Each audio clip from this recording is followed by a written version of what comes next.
multi-21, c'est... Yeah, multi-21. Bonjour à tous et bienvenue dans un nouvel épisode de Multi-21. Bonjour Paul, comment vas-tu? Bonjour Louis, eh bien écoute, ça va et ça va pas, hein. Je pense qu'on va rentrer tout de suite dans le lard, hein. Et oui, effectivement, donc un épisode un petit peu spécial aujourd'hui après ce qui s'est passé le week-end dernier à Spa-Francorchamps. Donc vous l'avez vu, vous avez vu ce qui s'est passé sur la piste en Formule 2 et vous avez certainement vu qu'il n'y avait pas eu de review du Grand Prix, simplement parce que nous n'avions pas le cœur de revenir sur ce week-end de course, donc pour ces raisons que nous connaissons. Nous n'avons rien non plus à ajouter sur ce drame, si ce n'est que nous sommes extrêmement tristes. Toute l'équipe et moi-même, donc nous adressons nos plus sincères condoléances à toute la famille et aux proches d'Antoine Hubert, bien sûr. Voilà, nous n'avons rien à ajouter à ça. Simplement, je vous dirais juste d'aller voir sur le YouTube officiel de la Formule 1. Il y a un beau portrait qui a été mis en ligne, bien plus sympathique finalement que tout ce qu'on a pu voir dans les JT. Mais vous le savez, on parle de Formule 1 dans les JT que lorsqu'il y a des décès. C'est comme ça. Mais voilà, maintenant il est temps de se tourner vers le futur. Et le futur, c'est Monza. Et donc on va présenter un peu ce Grand Prix d'Italie qui nous attend dès ce week-end. Donc. Oui, on ne perd pas un instant et comme tu dis, voilà, ce qui est passé, c'est passé, on sait tout, on a tout vu, on va pas revenir dessus et le grand cirque de la Formule 1 continue. Oui, voilà, et puis on ne va surtout pas chercher des responsables, etc. On n'est pas là pour ça et on n'a pas envie de faire ça. Je pense que tout le monde a été assez traumatisé par ce qui s'est passé samedi dernier, donc on ne va pas épiloguer là-dessus. Voilà. Monza, comme on l'a dit, donc un circuit, donc ce Grand Prix d'Italie qui aura lieu à Monza, un circuit historique de la Formule 1 qui a été quasiment au calendrier tous les ans depuis le début du championnat du monde en 1950. Donc un circuit qui a été plusieurs fois remanié, qui aujourd'hui fait 5 km 793 exactement. Donc pour un Grand Prix qui fera 306 km, donc c'est une statistique un peu inutile, tous les Grands Prix font entre 305 et 310 km. L'année dernière, on avait eu le poleman le plus rapide de l'histoire à Monza, c'était Kimi Raikkonen qui avait signé la pole en 1:19.119. Et Lewis Hamilton s'était imposé après notamment une erreur de Sébastien Vettel en 1h16 minutes 54, donc c'est un Grand Prix qui est extrêmement rapide, vous l'avez vu, et un meilleur tour en course qui avait été bouclé en 1:22.497, soit quand même 3 secondes et demie quasiment plus lent que la pole position. Alors au niveau des petites statistiques inutiles, c'est le circuit favori de Ferrari, bien évidemment, 18 victoires pour Ferrari à domicile, contre 10 pour McLaren et 7 pour Mercedes. Au niveau des moteurs, 19 victoires et non pas 18 pour le moteur Ferrari, parce que vous vous souvenez de la première victoire de Sébastien Vettel qui avait eu lieu ici même avec la Toro Rosso sous des trompes d'eau. Voilà, donc pas grand chose de plus à dire sur les statistiques sans tomber dans des statistiques vraiment inutiles et pas intéressantes pour ce briefing de la course, si ce n'est peut-être que Lewis Hamilton en est le recordman de vitesse, il co-détient le record avec Michael Schumacher. Voilà, si on fait le point maintenant sur la saison, où est-ce qu'on en est? On a toujours Lewis Hamilton en tête, accompagné de Bottas.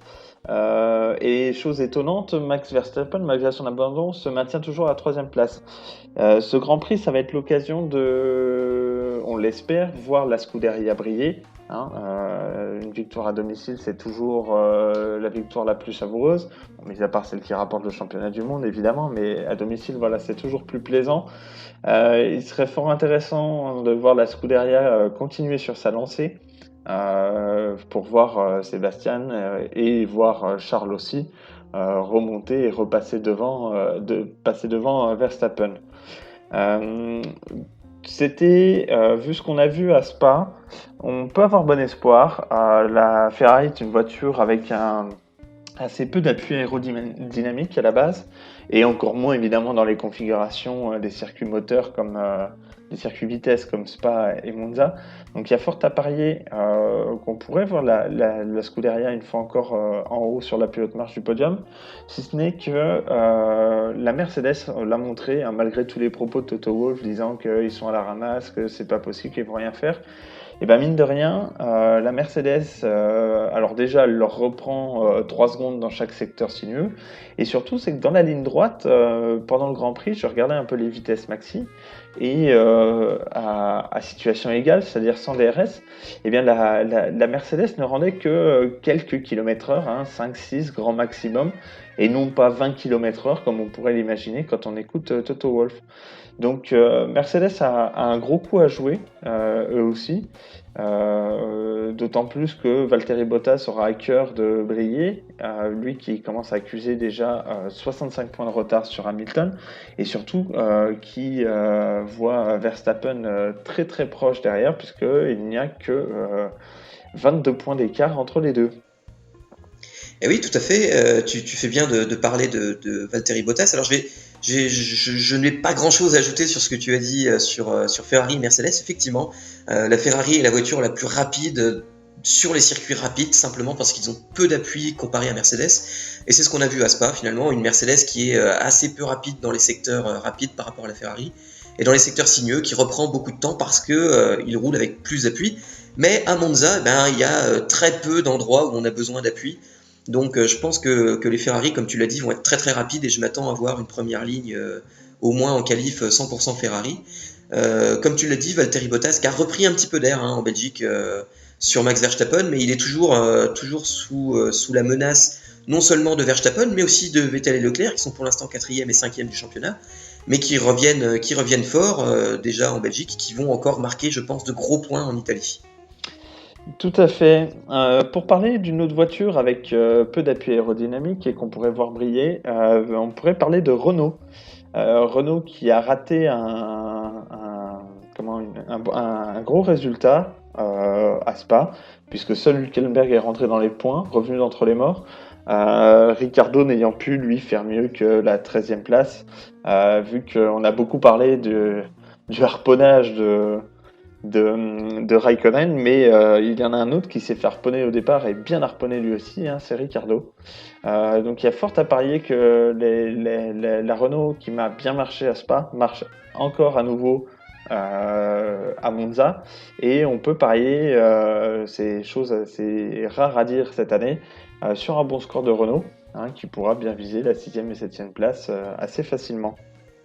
Et oui, bien sûr. Et puis en plus, Ricciardo aura à cœur de briller sur une des rares occasions où il pourra le faire. Et Hülkenberg ayant été écarté du team pour la saison prochaine, je pense qu'il aura aussi à cœur de montrer que il en a sous la pédale et qu'il est capable aussi de faire de bonnes choses. Une autre équipe dont j'avais envie de parler, tu vas peut-être nous en dire un peu plus, c'est Red Bull, avec un Alex Albon qui finalement est rentré dans le bain assez bien. Il risquerait de faire un bon résultat lui aussi.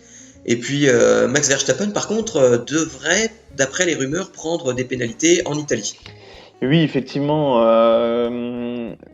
Honda a décidé a priori de faire un démarrage en décalé sur le changement des moteurs, à savoir de mettre la nouvelle spécification sur une Toro Rosso et sur une Red Bull, et puis le week-end suivant, a priori, de changer l'équipement sur les deux voitures restantes.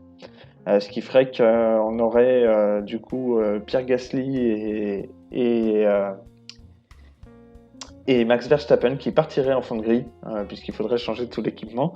Il y a deux raisons, hein, sans doute derrière ça. La première, c'est que forcément sur un circuit moteur, on sait que de toute façon la voiture ne va pas briller, puisque le déficit est là, hein, c'est un constat, c'est un fait. Le Honda n'est pas le plus gros moteur du plateau, donc forcément la Red Bull sera un peu plus à la peine sur ce genre de circuit.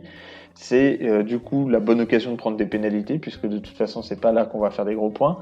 Et le deuxième point, c'est que malgré tout, d'un autre côté, Monza c'est un circuit où il est assez facile de dépasser, pour peu qu'on ait un cœur assez gros sur les freinages, hein. On se souviendra de Ricciardo, dont c'était la spécialité. Bien sûr. Et voilà, c'est un circuit où on peut aller dépasser assez facilement et du coup remonter plus facilement. Ce qui n'est pas le cas hein, si on prend les deux circuits suivants, Sochi, enfin dans l'ordre, hein, Singapour puis Sochi, c'est clairement pas là qu'on peut aller briller. Et du coup, c'est clairement pas sur ce genre de circuit qu'il faut aller prendre des pénalités. Oui, tout à fait, effectivement. Alors, il y a une autre équipe dont j'aimerais parler, une équipe qui te tient à cœur aussi, c'est McLaren. On a vu des McLaren très performantes et rentrer très régulièrement dans les points sur les dernières courses. Et même ils étaient sur une série consécutive de 5 arrivées consécutives donc dans les points avant ce double abandon en Belgique. Est-ce que, à ton avis, McLaren peut aller chercher des bons points en Italie ou est-ce que ça va être difficile? Il va falloir voir, en fait, s'il ne va pas y avoir des pénalités moteurs. On ne sait pas encore, là, à l'instant où on enregistre la vidéo, qu'est-ce qui est arrivé aux deux moteurs, hein, d'ailleurs, hein, à celui de Carlos et celui de Oui, parce Lando. qu'il semble que ce soit deux problèmes moteurs qui aient immobilisé les deux McLaren Voilà. le week-end dernier. Voilà, ils ont d'ailleurs demandé de la transparence à Renault sur le sujet. On sent un début, on va peut-être pas parler tout de suite de friction, mais en tout cas voilà, il y a des problèmes, on s'y attendait, mais jouez la réglo quand même avec nous les gars. Voilà, c'est un peu le message qui semble passer côté McLaren. Donc à voir. Effectivement, bon, Carlos Sainz, sa course a duré 2 tours, a duré même pas 200 mètres, donc bon, pas de remords à avoir. Par contre, Lando était dans le coup pour marquer les gros points. Et effectivement, abandonné sur la ligne d'arrivée à un tour de la fin, on a le souvenir d'une Toyota au Mans il y a quelques temps dans la même situation. Ça fait mal au cœur. Hein. Même si on n'est pas pour le bonhomme, ça fait quand même mal au cœur. Oui, ça fait d'autant plus mal au cœur que ça aurait été son meilleur résultat en carrière, Lando Norris, pour l'instant. Mais en tout cas, on n'a pas trop de soucis pour lui. On sait qu'il arrivera de nouveau à briller parce que c'est un pilote plein de talent et très prometteur. Et je pense que, comme on l'a déjà dit sur les bilans de mi-saison, McLaren est dans une pente ascendante aussi. Et il y aura de nouvelles occasions de briller pour les deux pilotes. Si ce n'est pas en Italie, en tout cas, il y en aura d'autres. Alors, il y a une autre équipe aussi dont j'aimerais parler, c'est Haas. Alors, tu me diras ce que tu en penses, mais je trouve que Haas est en revanche là sur une pente glissante très très compliquée. Malgré tout, avec un moteur Ferrari, j'espère quand même voir Haas, donc avec ce moteur Ferrari qui va très bien, avec une voiture qui a peut-être pas assez d'aérodynamique et sur un circuit où les pneus vont être un peu secondaires. J'espère quand même voir une arrivée dans les points d'au moins une des deux Haas et si possible celle de Romain Grosjean. Qu'est-ce que tu en dis? Alors, j'ai pas d'avis sur les pilotes. Sur l'écurie, à la rigueur, ce qu'on peut dire quand même, c'est que maintenant le constat il est là. La voiture elle est mal née. Ils n'y arrivent pas. C'est simple, ils n'y arrivent pas. Ils ne comprennent pas. Ils ont fonctionné pendant 6 mois avec Grosjean qui roulait avec la spécification de l'Australie et Magnussen qui roulait avec la dernière spec en cours. Avec des résultats variés entre les deux, donc aucune corrélation. On rajoute à ça effectivement une voiture qui marche assez bien en qualif. Ils arrivent assez régulièrement à être en Q3 et qui par contre à chaque fois s'effondrent en course pour des raisons là encore diverses et variées, ils savent pas. Pour eux effectivement ce serait bien de les voir scorer un petit peu régulièrement parce que c'est pour le moral et pour les sponsors il le faut. Maintenant, je suis plus que sceptique, encore plus là, suite au mauvais résultat de Spa. C'est pas avec 4 jours qu'on refait la voiture, qu'on réinvente l'eau chaude et qu'on va scorer un podium. Donc pour moi, ça va être très compliqué. Personnellement, j'y crois pas trop.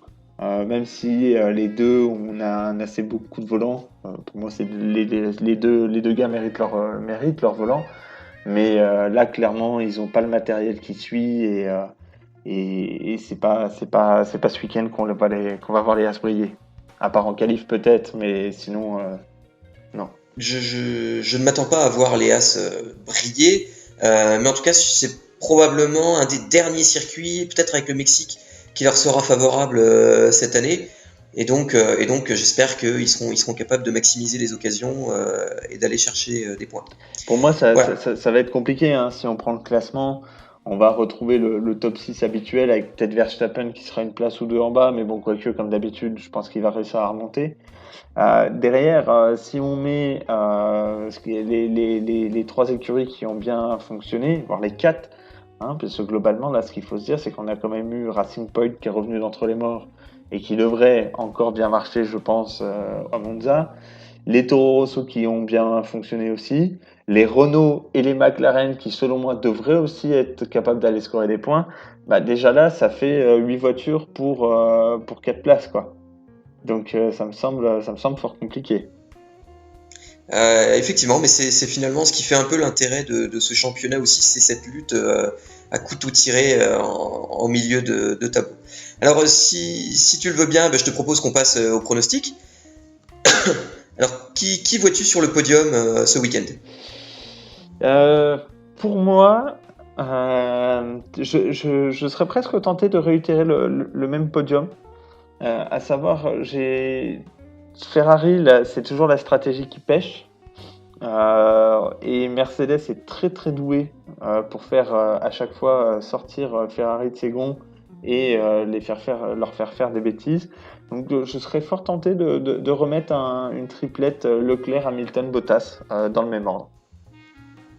Eh ben je vais te suivre pour la victoire. En tout cas, je vais aussi pronostiquer une victoire de Leclerc parce que là, je trouve que en termes de pilotage, de vitesse et aussi en termes d'exécution lors des courses, il a vraiment pris l'ascendant sur Vettel. Et je pense que aussi au sein de Ferrari, on commence à plus miser sur Leclerc que sur Vettel. Donc je vais miser une victoire de Leclerc, mais devant Vettel, un doublé Ferrari à domicile devant les tifosi et moi-même, puisque je serai sur place et j'ai vraiment hâte de voir cette ambiance folle lorsqu'une Ferrari gagne à domicile. Et puis une troisième place d'un Hamilton qui, je pense, sans forcer, sans se fouler, va assurer des points très importants pour le championnat. Eh ben, on note. On note. Et alors, on va passer sur les duels entre équipiers. Alors, tu préfères commencer par la tête du championnat ou par le fond de grille? Allez, commençons par la tête. Alors, Mercedes, qui vois-tu devant entre Valtteri Bottas et Lewis Hamilton? Hamilton sans hésitation. Ouais, je vais te suivre aussi sur Lewis Hamilton. Chez Ferrari maintenant. Et ben, d'après nos pronostics, ce sera Leclerc. Et oui, effectivement, je vais te suivre aussi sur Charles Leclerc. Chez Red Bull. Écoute, je serais tenté de mettre une pièce sur Albon. Je trouve qu'il a très bien performé à Spa. Normalement, Verstappen partira avec des pénalités moteurs. Je serais tenté de mettre une pièce sur Albon, là, pour le coup. Oui, effectivement, s'il y a une course sans encombre, je pense que Albon partira donc avec un bon avantage sur Verstappen qui sera difficile de rattraper. Donc je vais aussi mettre une pièce sur Albon. Chez McLaren. Et ben on va parier sur Sainz, hein, Monsieur Valeur Sûre, notre smooth operator. Écoute, valeur sûre et valeur sud aussi. Hein, t'es un pilote espagnol. Oui, d'ailleurs. Moi je vais prendre une valeur nord, du coup je vais miser sur Lando Norris, mais de toute manière les deux pilotes sont très solides et je pense que l'un comme l'autre sont capables de briller. Chez Toro Rosso, qui vois-tu? Et ben là par contre, normalement Pierre devrait prendre les pénalités et je pense que ça va être un peu plus compliqué, donc on va miser sur Daniel, hein, l'ami russe, je pense devrait être devant. Oui, je vais te suivre aussi sur Daniel Kvyat qui en plus connaît bien l'équipe, connaît bien la voiture, donc ce sera plus simple pour lui. Chez Renault maintenant. Et ben pour moi c'est Ricciardo, hein. C'est Ricciardo qui aurait dû briller déjà à Spa, sans un petit vol plané. Donc je vais mettre une pièce sur lui sans hésitation. J'aurais bien envie de mettre Ricciardo, mais je vais plutôt prendre ton contre-pied. Je vais mettre une pièce, moi, pour ma part, sur Nico Hülkenberg, qui va devoir montrer de quoi il est capable s'il veut décrocher un volant pour l'année prochaine. Donc chez Racing Point maintenant. Et bon, on va miser sur Pérez, hein. Je pense qu'on est tout le monde est d'accord. Pérez, c'est une valeur sûre et une valeur sud aussi. Mais on va rester sur Pérez. Chez Alfa Romeo. Chez Alfa Romeo, Raikkonen, hein, pour moi, Giovinazzi a clairement plus sa place dans cette écurie. Ça va être très compliqué pour lui la fin. La faute qu'il a fait là, à Spa a été risible. Donc clairement pour moi ce sera Raikkonen et puis voilà. Ben, je n'ai rien ajouté. Raikkonen pour moi aussi. Et puis chez Williams. Et chez Williams, eh bien, une fois de plus, ce sera Roger. Hein. Ce sera Roger, le chauffeur, le chauffeur du camion. Non, ce sera, une fois de plus, pour moi, ce sera Russell. Là encore, on va arrêter de se raconter des histoires. On embrasse très fort Kubica, mais pour moi, ce sera Russell qui sera devant. Oui, bah j'aime beaucoup les belles histoires et le retour de Kubica en était une. Mais effectivement, malheureusement, il n'a pas la baraka comme il a pu l'avoir avant. Et c'est vrai que finalement, ce retour, c'était l'objectif, c'était une fin en soi. C'était pas de performer en Formule 1, c'était juste de revenir. Il a réussi son pari maintenant. Il est temps peut-être pour lui de prendre une retraite bien méritée ou même peut-être de continuer à courir dans d'autres championnats. Mais en tout cas, oui, George Russell est mon favori. Voilà, écoutez, je pense qu'on a fait le tour. Merci à tous de nous avoir suivis pour ce nouvel épisode de Multi 21. Merci à toi Pierre. N'hésitez pas, surtout, merci à toi Paul, pardon, tu ne m'as même pas repris. Je laissais passer. Oui, pardon, j'ai fait le dernier épisode avec Pierre, c'est pour ça. Donc merci à toi Paul, pardon. Merci à vous tous. N'hésitez pas à vous abonner si vous aimez entendre Pierre, si vous aimez entendre Paul, si vous aimez entendre Jacques. N'hésitez pas à vous abonner, n'hésitez pas à mettre la petite cloche pour avoir les dernières notifications. N'hésitez pas à liker la vidéo, ça nous aide beaucoup. Et puis surtout, n'hésitez pas à nous dire dans les commentaires ce que vous pensez de ce Grand Prix, qui vous voyez s'imposer. N'hésitez pas à nous mettre votre pronostic. Voilà, merci à tous et puis à une prochaine. Salut à tous. Allez, salut.